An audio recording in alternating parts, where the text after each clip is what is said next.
Fala pessoal, vamos continuar a nossa série de REITs, hoje com o Sun Communities. É um REIT de casas pré-fabricadas, né? Vamos dar uma olhada no que é isso exatamente. Bom, só voltando aqui, nossa série de REITs segue essa classificação, né? Essas categorias aqui do Royal Capital, e estamos fazendo um de cada, né? Chegou a vez de Manufactured Housing, já que Cell Towers já foi feito, né? Foi o primeiro vídeo de REIT que eu fiz, na verdade. Fiz uma live com o American Tower. Então dá uma olhada lá no canal, que já tem vídeo aqui do Cell Towers. Então chegamos nos Manufactured Housing. O que seria isso exatamente? Então, nos filmes, desenho, quando você vê aquela casa transportada no caminhão, assim, é esse tipo de, né, de casa, né? Elas são pré-fabricadas. Então, ela é fabricada numa indústria, né? Como se fosse uma indústria. Depois ela é transportada até o local onde ela vai ficar. Então esse é o estilo da Manufacturing House. O nosso REIT, o Sun Communities, o que ele tem exatamente, né? Como é o modelo de negócio? Ele tem o local onde vai ficar essa casa. Então ele, na maior parte dos casos, tá? Eles têm outros modelos de negócio, mas o principal é eles vendem a casa em si, e alugam o espaço onde ela está instalada, vamos dizer assim. Então é assim que funciona o negócio deles. Eles criam grandes parques, né, como esse aí da foto. Na apresentação a gente vai ver outros exemplos. Instalam, né, não sei se instalar é a palavra correta, mas enfim, colocam as casas pré-fabricadas lá. Eles vendem a casa para o cliente e cobram um aluguel do espaço. Então eles ganham, né, e aí eles oferecem junto toda a infraestrutura, né? Porque essa casa tem que ter ligação de água, esgoto, enfim, aquecimento, sei lá, mais o que precisar. Então, o modelo híbrido entre você vender uma casa e alugar uma casa, né? Você compra ela e paga o aluguel do terreno. Qual que é a grande vantagem? É mais barato, né? Tanto comprar essa casa pré-fabricada, ela é bem mais barata, ela não vem junto com o terreno, mas enfim, ela ainda é mais barata que uma casa construída. O aluguel do terreno, assim, do espaço, é mais barato que o aluguel de uma casa. Então, é um híbrido, faz sentido para uma faixa de quem tem uma faixa de renda mais baixa. Ok, então vamos dar uma olhada aqui, né? Falei o básico do REIT. Vamos uma olhada na apresentação. É bem interessante, dá para a gente ver bastante coisa. Apresentação recente, de junho de 2020, já tem alguma coisa aí sobre o impacto do Covid. A gente vai ver que foi bem tranquilo. Bom, o modelo de negócio, acho que eu já expliquei o básico, né? Eles têm, além dessas casas, espaço para RVs. RVs são os Recreational Vehicles, né? Que a gente costuma chamar aqui de trailer. São aqueles caminhões, casas, assim, adaptados, né? Que você anda e para tudo quanto é lugar. Então, eles também têm a mesma história. Um parquezinho, onde tem um local para o RV, né, ficar, e conexão de água, tudo que precisar. Mas uma infraestruturazinha do lado, né? Um jardim, uma coisa assim. A gente já vai ver outras aí que tem lago, barco, enfim, né? Cada um com a sua infraestrutura. Esses sites de RVs, né? Eles têm tanto sites fixos, dá uma olhada logo aqui, tanto sites fixos de RVs quanto móveis, né? Então não é bem móveis, né, a tradução, mas enfim, aquele local que você, por exemplo, está fazendo turismo, chega lá, encosta, faz o turismo que você precisa e depois vai embora, quanto esse que é um aluguel tipo anual, né? Então a pessoa mora de fato, né? Tem uma porcentagem importante da população lá que mora nesses veículos. Mas enfim, né? Já que eu passei o slide, aqui nesse gráfico eu estou mostrando, a gente pode ver a divisão do portfólio do Sun Communities. Então 70%, 72% são esses parques para casas pré-fabricadas, e aí o resto para RVs, né? Uma parte mais fixo, vamos dizer assim, né? Um contrato anual, e outra mais móvel, né? Sei lá, dinâmico. O pessoal chega, paga, eu fico o tempo que precisa, sai, isso é mais, né, dinâmico. Enfim, ponto importante aqui, diversificação. Então ele é um REIT bem diversificado, tem propriedades aí quase nos Estados Unidos inteiro, nos estados mais populosos, mais Ontário no Canadá, e o maior número de comunidades estão, né, nos estados da Flórida, o principal, porque esse tipo de casa tem muito como alvo aposentados, são muito ocupados por aposentados, pelo custo e talvez pela comunidade, sim, não sei. Mas enfim, Flórida tem muito aposentado lá. no Texas e em Michigan, que é onde eles começaram, né, onde está o headquarters. Então esses são os 3 principais estados, mas tem, né, nos Estados Unidos inteiro, Califórnia grande também, e no Canadá também. Então eles têm 425 communities, que são esses parques, sei lá, essas vilazinhas, né, que tem mais de 142 mil locais para instalar uma casa. Não sei se instalar a casa é o correto, tá? Ou seja, nos 33 estados dos 50 americanos, mais Ontário no Canadá. Que mais? Alguma coisa? Ok, das communities, a gente viu, né? Mais ou menos o mesmo número, 70%. Alguns têm até limite de idade, né? Para proporcionar aí, né, uma residência mais homogênea para os idosos, mas a maior parte aqui é de all age, qualquer idade. Enfim, né, um update do negócio. Eles têm long-term tailwinds, isso aqui a gente já falou um pouco no dia que nós falamos do setor de construção de casas, das casas mesmo de verdade, que nós temos hoje nos Estados Unidos uma situação de baixa oferta de casas, né? Por incrível que pareça, tem menos casas do que a demanda, então tem uma pressão positiva muito grande nesse negócio de residências, né, em geral. É claro que esse tipo de residência é um status mais baixo, um pouco da população, pelo custo, né? E mais, RVs também é um negócio interessante, né? A Covid impactou bastante os RVs. Covid não impactou as casas, tá? O collecting de aluguel, ou seja, o recebimento de aluguel foi praticamente 100%, 99% em abril e maio, ou seja, praticamente não houve impacto, já que residência, né, local de residência, então não vai deixar de pagar assim. E o dos RVs, sim, teve um impacto maior, né, ainda mais esses de trânsito, né, onde o pessoal chega e sai muito. Eles estiveram fechados, então teve sim um impacto, mas está voltando em abrir e tudo mais, então em algum momento os sites de RV anuais, né, que o pessoal mora, esses também coletaram 96% do aluguel tranquilo. Então a Covid impactou muito pouco, né, esse tipo de empresa, esse tipo de REIT. Claro que para um médio prazo vai ter um impacto da crise econômica, né, das pessoas perdendo emprego, pode vender menos casas, né, ter novos entrantes, mas na base que já existe, o impacto foi zero praticamente. Pouco. Né? Pode sim frear um pouquinho no médio prazo, mas né, dada a crise que a gente está vivendo, tá bom demais. Né? Eles aumentaram a liquidez, como todo mundo, e eles têm oportunidades, né, de aquisições. A gente já vai ver uma empresa bem agressiva em termos de crescimento. E falando em crescimento, quais são os principais drivers de crescimento, vamos dizer assim? Primeiro é o aumento no aluguel, então tem uma média histórica de 2 a 4% de, né, reajuste de aluguel, e é do aluguel dos espaços, né, onde estão as casas.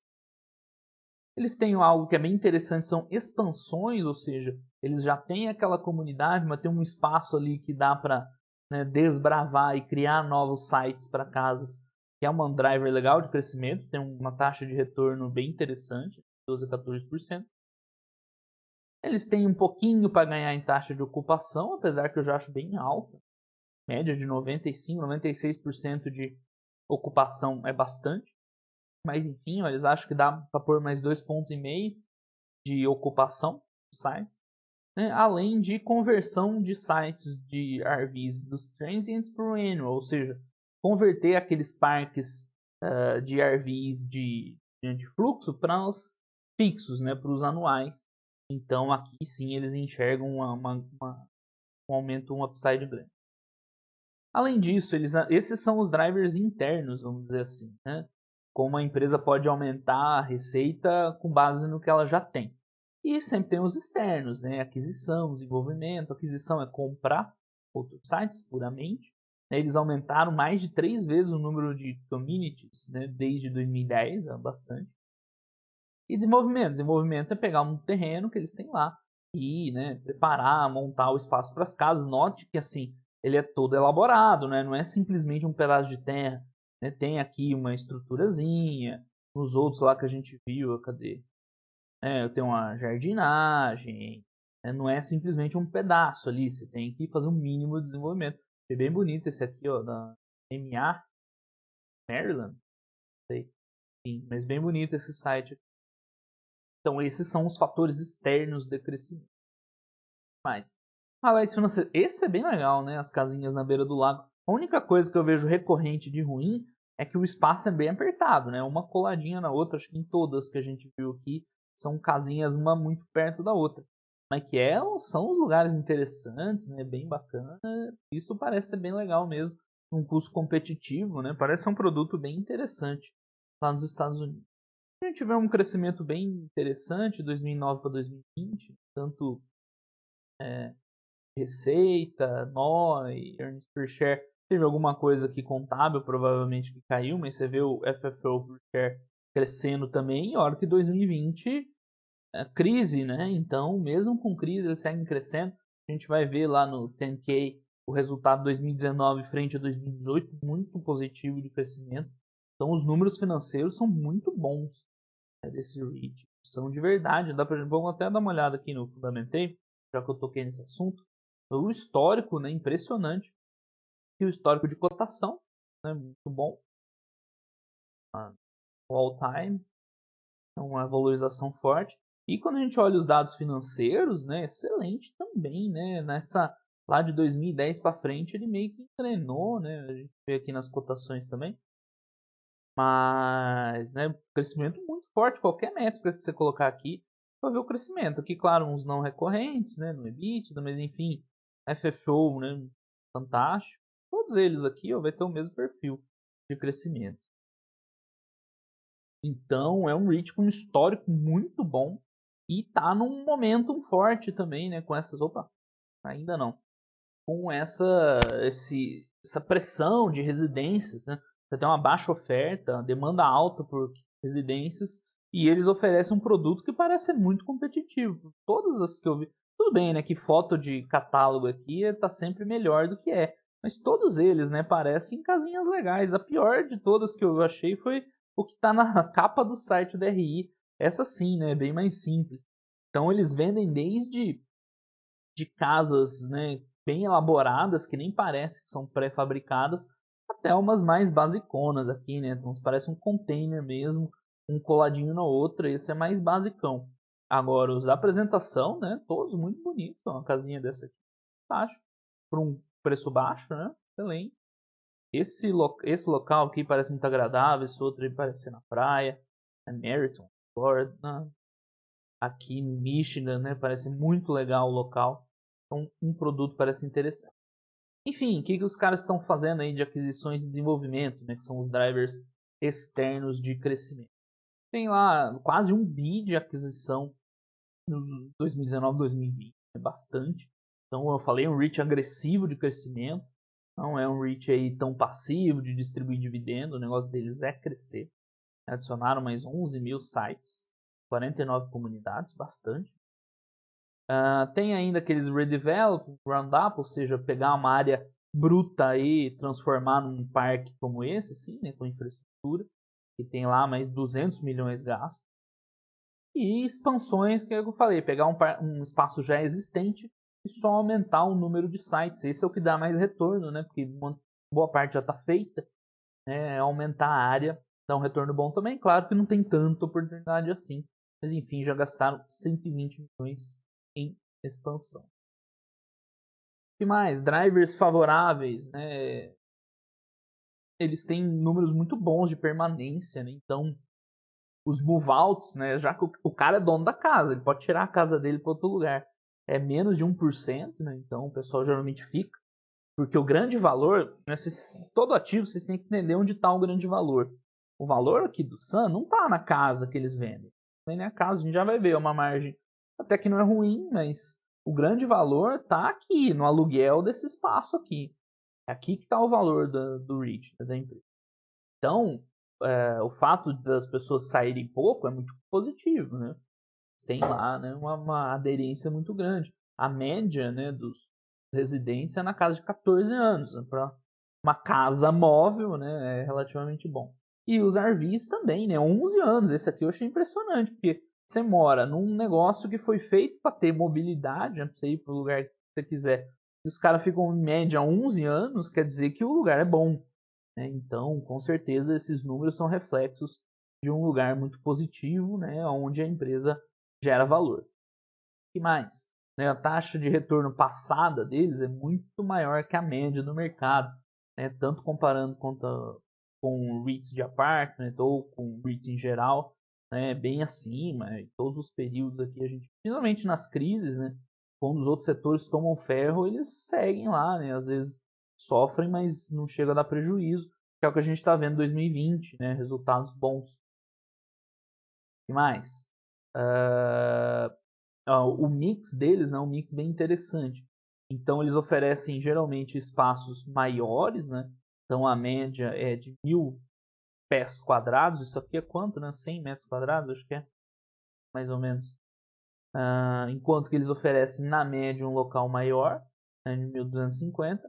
E o preço do aluguel também é mais baixo que a média. Não sei se isso aqui é a média dos concorrentes. Deixa eu ver aqui na letrinha pequena. É a mediana de aluguel mensal. Enfim, isso aqui eu acho que é de casas em geral, tá? Não é de casa pré-fabricada. Entre essas casas pré-fabricadas, os REITs, tanto ele quanto o EQL, eles estão... Não é EQL, é LS, né? Enfim, eles estão no topo superior da categoria. Então, esses parquezinhos que a gente está mostrando, bem legais, é o que tem de melhor nessa categoria de REITs, né? Não de REITs, desculpa, nessa categoria de sites para casas pré-fabricadas, né?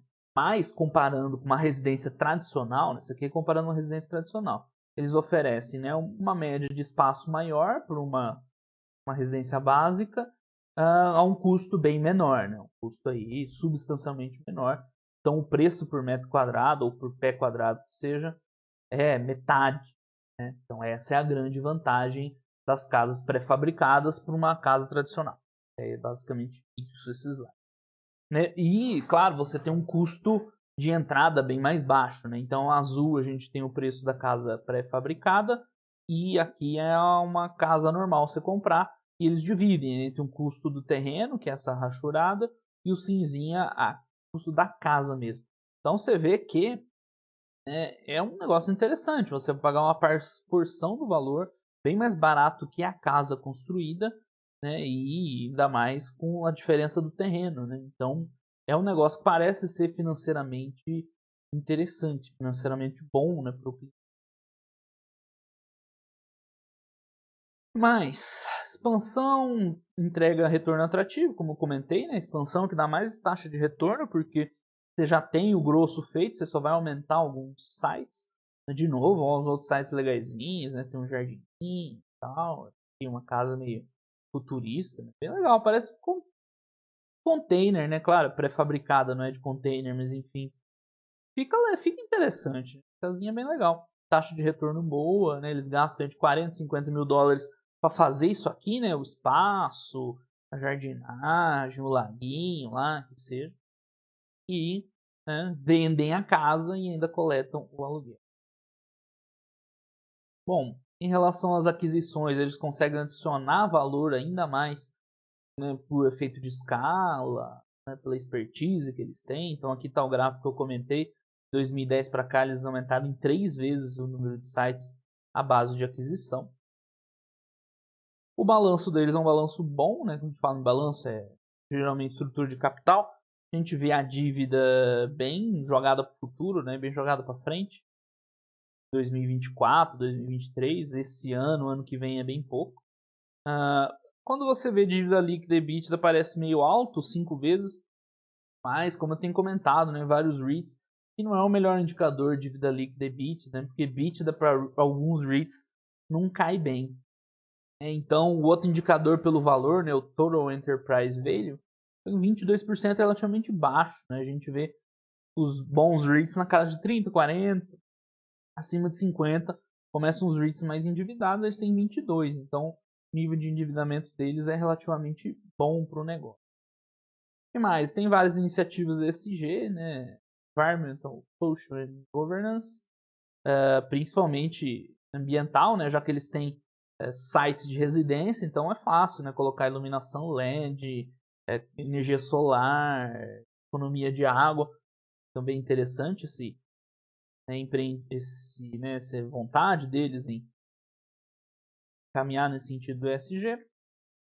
E mais, aqui de novo performance, né? O quanto que eles performaram acima tanto do SP500 quanto do índice aqui de REIT, bem assim, 5 em 10 anos, em 3 anos, só no ano aqui que caiu um pouco mais que o SP500. Isso porque as empresas de tecnologia estão puxando muito o SP500 para cima, né? Enfim, um resultado bom, ele já quase voltou tudo, né, que caiu no susto da crise. Crescimento bem sustentável, aqui crescimento de NOI, você vê lá, né, no topo, acima das outras manufacturing houses, acima de self-storage, que foi uma coisa que cresceu muito, todos os outros setores de REITs, os caras estão lá em cima. Esse setor de manufacturing housing foi um que performou muito nos últimos anos, né? Então o setor como um todo está aqui e o Sun Communities acima da média do setor também e dos outros nem se fala. Então é isso, né? Acho que é uma apresentação bem boa, deu pra gente ver que é um negócio bom, me surpreendeu, né? Não conhecia, confesso, muito do negócio, mas achei bem interessante, vários drivers bons, geração de valor, né? Um risco relativamente baixo, parece ser um produto diferenciado, gostei. Vamos dar uma olhada no financeiro, né? Mas já dá para adiantar que é interessante. A gente vê no balanço patrimonial que o que eles têm basicamente os terrenos e os improvements em buildings, ou seja, o valor maior está no parque em si, não no terreno bruto. É meio óbvio isso, né? São nas melhorias, naquela jardinagem, naquele esquema lá que você só coloca casa ali e já está pronto para morar. Eles ainda têm um pouquinho ainda de casa de aluguel tradicional, aqui, ó, mobília e tal. Então tem uns outros serviços de housing, mas o principal é esse que a gente estava comentando. Então eles têm basicamente 9 bi de investimento em propriedades, contando tudo. Já foi depreciado 1,7. Lembrando, né, sempre falo isso, né, o valor patrimonial dos imóveis nos REITs é book value, né, depreciado, não é valor de mercado. Então sobra 7 bi aqui, mas não fazer nada aqui de capital de giro. Dívida principal está em hipoteca, né, mortgage, e foi aquele gráfico que a gente viu lá para 2023, 2024, boa parte. Um pouquinho lá de preferred equity, que mais? Umas linhas de crédito, um pouquinho de dívida picada aqui. Já vimos mais sobre a dívida. Vamos ver o Statement of Operations, né, a DRE, que nem sempre é o melhor indicador para os REITs, mas aqui é interessante ver algumas coisas. Principalmente aqui, ó, a abertura das receitas. Então eles têm uma receita total de 1,2 bi. Né, a gente vê o crescimento e evolução da receita bem boa, né, de 2017 para cá. Sendo que 900 milhões vem de Real Property, que é esse aluguel do espaço, né, os contratos, tá, não é bem um aluguel, mas é o tipo aluguel do espaço. 180 vem da venda das casas. Então aqui fica claro a separação das duas coisas, né? Uma coisa é a venda da casa pré-fabricada e a outra é o espaço. Ainda tem aqueles outros que eu comentei lá, tem um pouquinho de aluguel, de serviços complementares, tudo. Dá 1,2. Nos custos, né, que tem todos os custos juntos, mas enfim, tem os custos de operação, que esse dos 266 é referente a esses 925. Então aqui a gente vê que a principal margem do negócio é esse aluguel do espaço, porque o custo das casas, ó, é 134 milhões, a receita é 180, né? Dá uns 50 milhões de lucro bruto. Não é ruim, não. Mas, claro que o aluguel é o principal do negócio, né? A venda da casa é meio que, né, ajuda a impulsionar o negócio de aluguel. Mas é interessante, sim, esse negócio híbrido, com certeza. Aí tem lá a taxa de imobiliária, manutenção, despesas, né, auxiliares aí, despesa com vendas, gerais e administrativos. Achei até um pouquinho alto para o tamanho do REIT, mas enfim. É um REIT de crescimento, a tendência que isso aqui dilua por tempo. Tem até lá uns gastos com catástrofe, danos aí à propriedade em geral. Depreciação e amortização importante, ou guardar, 328 milhões. E aí um pouco de dívida, juros, uma despesa importante também, 130 milhões. Somar tudo isso aqui dá 1,1 bi, então você vê que é uma margem bem apertada, né? Sobra cento e poucos milhões. Mas tem 300 milhões de depreciação que é não caixa. Então quando você for fazer o FFO, né, o lucro é 100 e pouco, vai somar esses 300, né, vai dar um lucro quase de 500 milhões de dólares por ano. Então, por isso que os indicadores tradicionais, lucro líquido, EBITDA, não são tão bons para esse tipo de negócio. Enfim, é um negócio que tem mais custos associados, claro, né? Você opera ali um parque, então tem outras despesas, não é uma margem tão alta. Mas, por outro lado, você agrega mais valor, né? Então é isso, né? O lucro está aqui, olha a evolução do earnings per share, né? Uma evolução muito positiva. Até de 0,8 para 1,2 para 1,8. Um crescimento muito expressivo. É por isso que a gente vê aqui no gráfico, né, essa evolução toda aqui, né, tão forte. Vou deixar aqui só o revenue e o FFO, né? Por isso que nos últimos anos ele disparou, né? E disparou para cima de cotação também, né?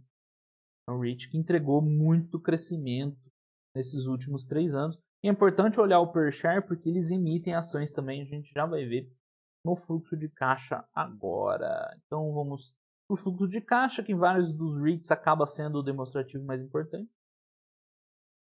Né? Principalmente por isso aqui, né? Fluxo de caixa operacional, que é o que eu sempre comento. Você sai do lucro, tem a despesa de depreciação e amortização que é não caixa, então isso aqui é o FFO no regime de competência. No regime de caixa, né, muito parecido com o fluxo de caixa operacional, mais as diferenças aí de capital de giro. Então a empresa está gerando ali quase 500 milhões de dólares ano, quase o dobro do que foi em 2017. Crescimento bastante expressivo. Eles geram quase 500, mas eles gastam muito mais. Eu falei, uma empresa agressiva, eles estão gastando aí 500 e pouco em investimento nas propriedades, aquelas melhorias, expansão, tudo mais. E mais 400 em aquisições externas. Então, né, eles estão gastando aqui 1 bi, mais ou menos, e gerando 500. Né? Por isso que é um REIT agressivo. Eles financiam isso com emissão de ações, e aí ações preferenciais, ações ordinárias e tudo mais. Ajuda porque senão a conta não fecha. É por isso que né, nenhuma conta fecharia. Eles ainda pagam dividendos, cadê? Mais 200 milhões de dividendos. Mas né, esses dividendos mais os investimentos não fecharia a conta só com o fluxo de caixa operacional. Por isso que eles emitem ações para financiar. É um REIT que negocia por um preço relativamente caro, né? Não que seja caro o REIT, mas enfim, em cima dos valores, dos múltiplos valores patrimoniais. Então, esse financiamento à base de equity é uma fonte razoável. Como eles entregam um retorno superior, né, vale a pena para o REIT fazer isso. Mas é uma característica importante para monitorar. E né, por isso que é fundamental, que eu falei, acompanhar o earnings per share e não só a evolução do lucro. Tá? Não só essa evolução aqui. A evolução do earnings per share, que é muito boa, eles continuam entregando valor. Note que nem fechou a conta ainda, né? Dá 1 bi, 1.2, 3, né, mais ou menos. E gerou 400 mais 400, uns 900. Então, por isso que a dívida dele também não é tão baixa, mas é uma dívida bem administrada. Ok, pessoal? Então esse foi o Sun Communities, né? Um belo REIT, tá? Vou falar a verdade, me surpreendeu. Um segmento que eu achei bem interessante. O REIT em si, né? Parece que tem propriedades muito boas. Eu estava vendo que eles têm os REITs em geral, né? Principalmente ele e o... Deixa eu ver. O código do principal concorrente dele. Esqueci se é ELS, EQS, agora não... ELS. É muito bom também, tá? Os dois. Tem uma leve diferença de estilo. O Sun distribui menos, né? O Equity distribui mais. Mas enfim, os dois são muito bons. Então, esse segmento tem 5% mais ou menos do mercado de manufacturing house, que tem muito espaço para crescer. As propriedades parecem bem interessantes, o produto parece ser competitivo. Eles têm entregado um crescimento muito forte nos últimos anos. Ainda distribui dividendo, dá uns 2% de yield, vamos ver. Mesmo com essa agressividade toda, ainda paga uns 2, 3% de yield. Eu achei um belo de um REIT para você ter na carteira e dar uma diversificada. Beleza, pessoal? Muito obrigado aí para todo mundo. Um grande abraço e até os próximos. Tchau, tchau.